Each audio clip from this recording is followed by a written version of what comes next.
नमस्कार दोस्तों, मैं आपका दोस्त डॉक्टर राजीव कुमार शर्मा स्वागत करता हूं आपका ब्यूटीफुल माइंड क्लिनिक में। हमारे साथ आज स्पेशल गेस्ट हैं सारिका बिसारिया मैम, जो कि 15 इयर्स का एक्सपीरियंस रखती हैं बच्चों के साथ काम करने का, और मैम हैं साइकोलॉजिस्ट और स्पेशल एजुकेटर। और हमारी टीम ब्यूटीफुल माइंड क्लिनिक का इम्पॉर्टेंट हिस्सा है, जिसमें क्लिनिकल साइकोलॉजिस्ट भी हैं, मैम भी हैं, एक और स्पेशल एजुकेटर भी हैं, स्पीच थेरेपिस्ट भी हैं और ऑक्यूपेशनल थेरेपिस्ट भी हैं। तो उसके साथ मैं डॉक्टर राजीव साइकियाट्रिस्ट भी हूँ। तो आज हम डिस्कस कर रहे हैं सीरीज़ में ADHD में मैम डिस्कस करेंगी एक बच्चा जिसमें ADHD के इशू भी था केस स्टडी में, और जिसमें स्पेसिफिक लर्निंग डिसेबिलिटी भी थी। ADHD का मतलब है कि बच्चा बहुत ही चंचल होता है, या कंसंट्रेशन में उसको प्रॉब्लम आती है, या बहुत ही इम्पेशेंट होता है। और स्पेसिफिक लर्निंग डिसेबिलिटी का मतलब है कि बच्चे का बुद्धि जो है वो नॉर्मल है, लेकिन किसी खास सब्जेक्ट में उसको प्रॉब्लम है, जैसे लिखने में उसको प्रॉब्लम है, या पढ़ने में प्रॉब्लम है, या मैथ्स में वो अच्छा है लेकिन हिंदी इंग्लिश में प्रॉब्लम है, या मैथ्स में वो अच्छा नहीं है लेकिन हिंदी इंग्लिश में अच्छा है, एंड सो ऑन। तो ओवर टू सारिका मैम, बताइए मैम। नमस्कार डॉक्टर राजीव, आपने आज बताया कि ADHD और SLD के बारे में हम बात कर रहे हैं। तो आज मैं वो केस आपके सामने बताऊंगी जो हमारे क्लिनिक में जब बच्चा था फर्स्ट स्टैंडर्ड में, उस समय फर्स्ट का उसका जब लास्ट सेशन चल रहा था, तब टीचर ने उसके कुछ व्यवहारों को ऑब्ज़र्व किया था। वो बच्चा अपनी सीट पर नहीं बैठता था, लिख नहीं पाता था, और जो उसका मेन दिक्कत थी वो मिरर इमेज होती है डॉक्टर राजीव, जिसमें बच्चा उल्टा लिखता है। जैसे कि D को B बना देना, W को M बना देना। कुछ बच्चे F लिखते हैं जिसको F को इस तरह से लिखने की जगह वो उल्टा F लिख देते हैं, या C की फिगर डिफरेंट कर देते हैं। स्मॉल और कैपिटल लेटर की जब बारी आती है सीरीज़ में, तब उनमें भी वो उनका B एंड D, W और M और F का, ये सारे जो कुछ छोटे छोटे से लेटर्स होते हैं वो रिवर्स लिखे जाते हैं। इसको हम मिरर इमेज की तरह कहते हैं। तो ये मुख्य उस बच्चे के इशू थे जिसके लिए वो हमारे पास पहली बार आया, और मैंने अभी उसको देखना शुरू किया था जब लास्ट उसका सेशन चल रहा था।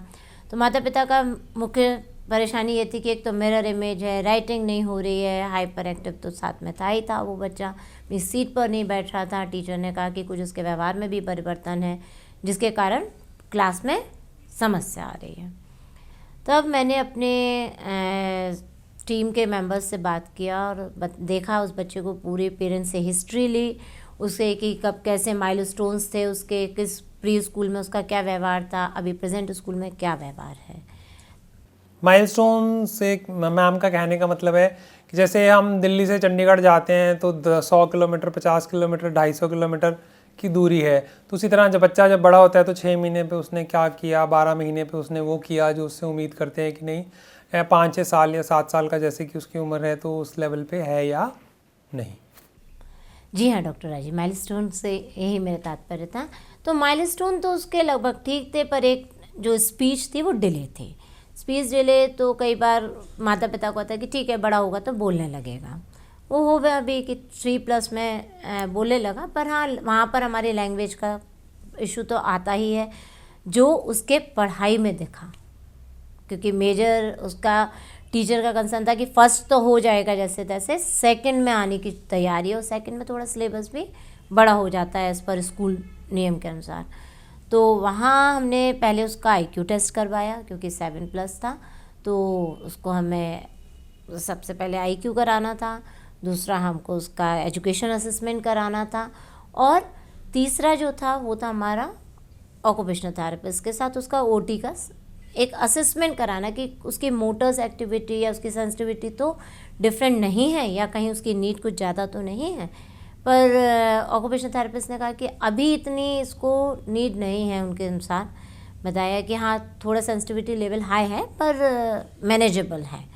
दोस्तों, इसमें मैं ये बताना चाहूँगा कि क्लिनिकल साइकोलॉजिस्ट जो होते हैं वो बेसिकली IQ करते हैं। IQ का मतलब है इंटेलिजेंस कोफिशिएंट, कि बच्चे की मानसिक विकास जो है उसकी उम्र के हिसाब से सही चल रहा है या किसी खास एरिया में पीछे चल रहा है तो उसको हम स्पेसिफिक लर्निंग डिसेबिलिटी बोलेंगे, या कुछ एरिया में बहुत अच्छा या जीनियस भी हो सकता है। उसके अलावा जो एजुकेशनल असेसमेंट है वो तो सारिका मैम खुद करती हैं कि किन सब्जेक्ट्स में वो किस तरह से काम कर रहा है और कितना लैग है उसमें। लैग का मतलब है कितना पीछे है बच्चा, ताकि उसको उस लेवल पे लाने के लिए क्या किया जा सके। और किस सब्जेक्ट्स में बहुत अच्छा है वो भी बहुत इंपॉर्टेंट है, क्योंकि जिन चीज़ों में अच्छा है उससे हम फिर वो चीज़ें सिखाएं जो उसको नहीं पता है, तो वो बेहतर हो पाता है।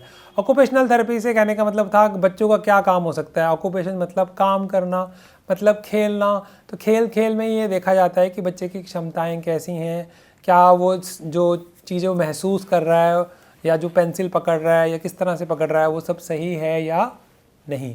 असेसमेंट का मतलब होता है इन सब की जांच करना। जैसे हम दिमाग की जांच करानी होती है तो सीटी या एमआरआई होता है, या खून की जांच करानी होता है तो हमें ब्लड टेस्ट लेना पड़ता है। तो साइकोलॉजिकल असेसमेंट्स में हो सकता है कुछ लोगों के लिए शब्द नए हों, कुछ लोग ये शब्दों को ऑलरेडी जानते हों, क्योंकि कुछ प्रोफेशंस के नाम थोड़े सुनने में नए नए लग सकते हैं। तो ये कई बच्चों में अक्सर जो है वो टीम अप्रोच की ज़रूरत पड़ती है, जैसा कि मैम ने बताया। तो मैम जब वो पहली बार आया था और आज कितना समय हो गया है और उसमें क्या क्या फ़र्क आया है? सर उसको हमारे साथ करीब 8 से 9 महीने हो चुके हैं उस बच्चे को आए हुए, और काफ़ी फ़र्क आया, क्योंकि मैंने आपको बताया था कि हमने आईक्यू असेसमेंट कराया। आईक्यू उसका ठीक था, बट वो हाइपर एक्टिव उसका सीवियर था। तो पहले पेरेंट थोड़े से बायस थे मेडिसिन को लेकर के। मैंने उनको समझाया कि मेडिसिन की ज़रूरत होगी, पर बोले नहीं मैडम आप ही देख लीजिए और आपको जो कराना है ऐसे करा लीजिए, पर मेडिसिन की ज़रूरत, हम मेडिसिन नहीं देंगे। फिर हम लोगों ने कहा कि ठीक है आप इतने अगर रिजिड हैं कोई बात नहीं, पहले हम कभी कभी हम ये देखते हैं पेरेंट को कि ठीक है हम लोग पहले आईक्यू निकाल के उसका एजुकेशन असेसमेंट करके ओटी सब देख करके कि अभी बच्चे की ये स्थिति है, अगर 2-3 महीने में इसमें कोई परिवर्तन नहीं आता या 10 या 5% आता है जो कि 20% हो सकता था, तो उसके बाद हम मेडिसिन शुरू कर सकते हैं। तो उन्होंने कहा हाँ ठीक है पहले आप ये कीजिए, अगर परिवर्तन आएगा तो हम मेडिसिन के बारे में भी सोच सकते हैं।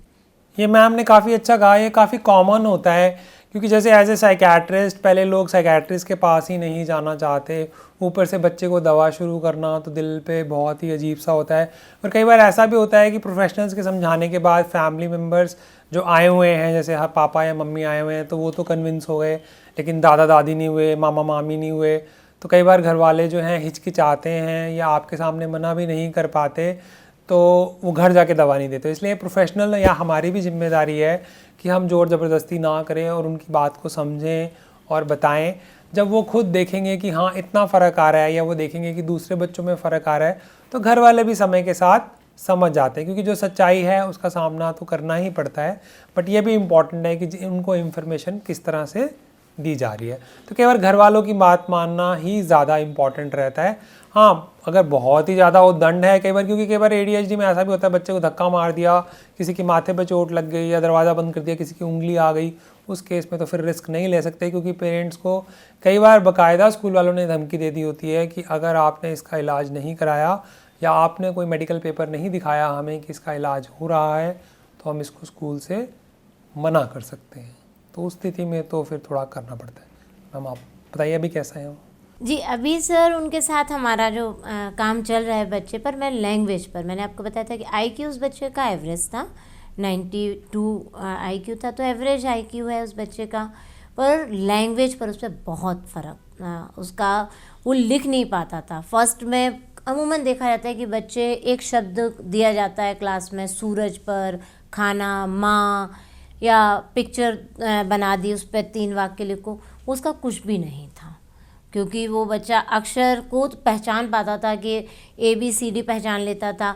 बहुत होता था रोटिंग में बता देता था A to Z, A for क्या है, B फॉर क्या है, C फॉर क्या है, लेकिन वो जब उसको यूज़ करना होता था कि लिखना है भाई चलो एप्पल पर एक सेंटेंस बनाओ या बैट पर एक सेंटेंस बनाओ, पर बच्चा नहीं बना पाता था।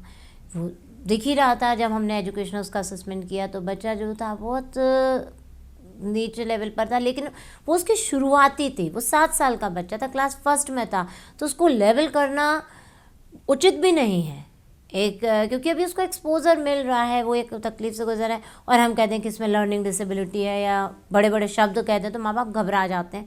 हमने कहा यहाँ से हम एट रिस्क चाइल्ड था कि ठीक है उसको कम से कम आइडेंटिफिकेशन तो था नंबर्स का, आइडेंटिफिकेशन अल्फ़ाबेट्स का तो था, हिंदी के अल्फ़ाबेट्स का तो था, जो बहुत बड़ा अमाउंट होता है, कभी कभी कुछ लोगों को नहीं, वो भी नहीं होता है।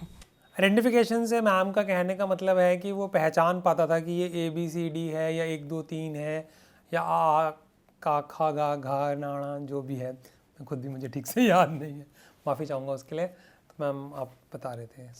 जी, तो डॉक्टर राजीव, हमने वहाँ से उस बच्चे पर काम शुरू किया। लगभग 8 महीने वो हमारे पास आ रहा है अभी, और कंटिन्यूएशन में है वो बच्चा। और सबसे खुशी की बात है कि वो मेडिसिन लेकर उसके माँ बाप बहुत प्रसन्न भी हैं कि हाँ मैडम, अब घर में उधम नहीं मचाता है जो उनको काफ़ी 2-3 महीनों बाद समझ आया। और जैसा आपने पहले बताया कि कई बार पिता माँ बाप को हमें उनकी थोड़ी सी भावनाओं की कद्र करनी चाहिए, क्योंकि रिजिड तो है ही मेडिसिन को लेकर हमारा समाज। तो उसमें हमारे जो एग्जिस्टिंग पेरेंट थे, उन्होंने हमारी काफ़ी मदद करी, जिनके बच्चे ले रहे थे। उन्होंने बताया कि चेंज कैसे होता है। और उस बच्चे को आज हम देखें तो वो अपनी क्लास में लिख पाता है, रीडिंग करने की कोशिश कर रहा है, और मैथ्स उसके अच्छा था तो मैथ्स में बहुत अच्छा परफॉर्म करता है। उसको नंबर्स और एडिंग और सब्ट्रैक्शन वो फिंगर्स पे कर लेता है। तो वहाँ उसकी कैपेसिटी को हमने और बहुत स्ट्रॉन्ग कर दिया है कि क्लास में मैथ्स के लिए वो चैम्पियन माना जाता है। तो जहाँ क्लास में चैम्पियन माना जाएगा तो बच्चे की एक अपनी नीड ख़त्म हो गई रिकग्निशन की, कि हाँ क्लास में अगर और बच्चों के लिए क्लैपिंग हो रही है तो उसके लिए भी क्लैपिंग होती है। तो वो बड़ा खुश रहता है इन चीज़ों को देखकर। और साथ में हमारे ग्रुप में तो बच्चों के साथ हैप्पी है ही, क्योंकि 3 बच्चों का इसका फ्रेंड सर्कल है अपना ग्रुप। वो अपनी बातों को शेयर कर पाता है। जो लैंग्वेज मैंने आपको बताया था कि लैंग्वेज उसकी कम थी, अब धीरे धीरे उसका बैंक लैंग्वेज का बढ़ता चला जा रहा है। मैम इसमें मैं एक सवाल पूछना चाहूँगा, वो ये कि जैसे मेडिसिन में तो साइकेट्रिक पॉइंट ऑफ व्यू से 1.5-2 महीने में फ़र्क आ ही जाता है जो आना होता है, और वो फ़र्क मेंटेन रहता है जब तक हम दवा लेते रहते हैं। देख जैसे, लेकिन बच्चा तो अभी 7-8 महीने से आ रहा है, तो मैम उसको कितने और महीने तक आना पड़ेगा जिसके बाद हम कह सकते हैं कि अब हमारी ज़रूरत उसको नहीं है, अब वो खुद ही मैनेज कर पाएगा? लगभग डॉक्टर राजीव अभी वो करीब 6 मंथ और आएगा हमारे पास, ऐसा उसके माँ बाप और हमने, माता पिता और हम दोनों ने मिल करके, क्योंकि माता पिता भी अहम है और स्कूल, जो मैंने आपको बताया कि स्कूल की टीचर ने भी उसमें हमारे साथ बहुत अच्छा सहयोग किया, कि उन्होंने बताया कि मैम अभी उनको क्या चाहिए, क्योंकि 3rd क्लास थोड़ी और बड़ी हो जाएगी और बच्चे में लैंग्वेज का तो इशू है ही, क्योंकि वो अभी बहुत अच्छे से सेंटेंस या पिक्चर कंपोजिशन नहीं कर पाता है। तो 6 महीने करीब लगभग हमें उसके ग्रामर पार्ट पे भी काम करना है। ये सवाल पूछने का दोस्तों मेन कारण ये था कि आप लोग ये समझ पाएँ कि कई बार क्या होता है कि पेरेंट्स चाहते हैं कि सब कुछ 15 दिन में ही हो जाए, महीने में ही हो जाए, या मार्च का महीना आने वाला है और जनवरी में दिखाया है बच्चा तो फरवरी तक ही ठीक हो जाए, तो ये प्रैक्टिकली पॉसिबल नहीं होता। इसके लिए अगर कोई लैंग्वेज का इशू आता है या थोड़ा डिले उसकी डेवलपमेंट या मानसिक क्षमताओं में थोड़ी सी कमी नज़र आती है, तो उसको पूरी करने में या मदद करने में 1 साल या उससे ज़्यादा का समय भी लग सकता है। बहुत लकी हैं तो 3-6 महीने में भी बात बन सकती है, नहीं तो अक्सर ये देखा गया है कि साल भर या उससे ज़्यादा का समय भी लग सकता है। और अगर वो प्रोफेशनल के साथ अच्छा रिश्ता बन जाता है, बच्चे का कॉन्फिडेंस बन जाता है, तो क्योंकि 1-to-1 सेशंस होते हैं, बाद में हम 1-to-3 या 1-to-4 सेशंस भी कर सकते हैं। इसका मतलब कि एक साथ ही 3 या 4 बच्चों को देख रहे हैं, ताकि स्कूल जैसा माहौल जो है उसको यहीं पर मिल जाए। तो दोस्तों आज के लिए इतना ही, और मैं थैंक्स करना चाहूँगा सारिका मैम का, जिन्होंने जानकारी दी इस डिटेल में इस केस के बारे में।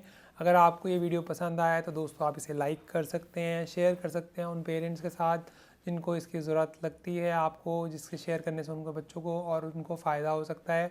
कमेंट बिलो कर सकते हैं अगर आपके मन में कोई भी सवाल है। हमारे चैनल को सब्सक्राइब कर सकते हैं और बेल आइकन को हिट कर सकते हैं, ताकि हमारे अपलोड करते ही आपको वीडियोस मिल जाएं। तो आज के लिए इतना ही दोस्तों, धन्यवाद।